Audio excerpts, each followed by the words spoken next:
పంజాబ్లోని అటారీ వాఘా సరిహద్దులో హైటెన్షన్ నెలకొంది. ఉగ్రవాద దాడితో సరిహద్దు సంబంధాలను దృష్టిలో ఉంచుకుని భారత్ పాకిస్తాన్తో దౌత్య సంబంధాలకు స్వస్తి పలికింది. ఈ నేపథ్యంలో అటారీ ల్యాండ్ ట్రాన్సిట్ పోస్టు వెంటనే మూసివేస్తున్నట్టు ప్రకటించారు. దీంతో అక్కడ భద్రతా బలగాలను మోహరించాయి.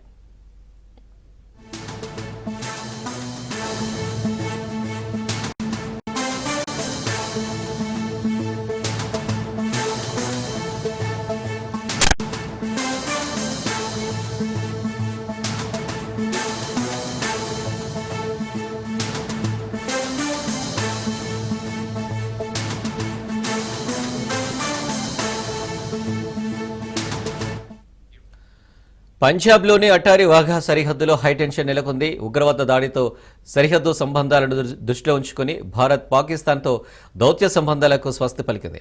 ఈ నేపథ్యంలో అటారీ ల్యాండ్ ట్రాన్సిట్ పోస్ట్ను వెంటనే మూసివేస్తున్నట్టు ప్రకటించారు. దీంతో అక్కడ భద్రతా బలగాలను మోహరించాయి.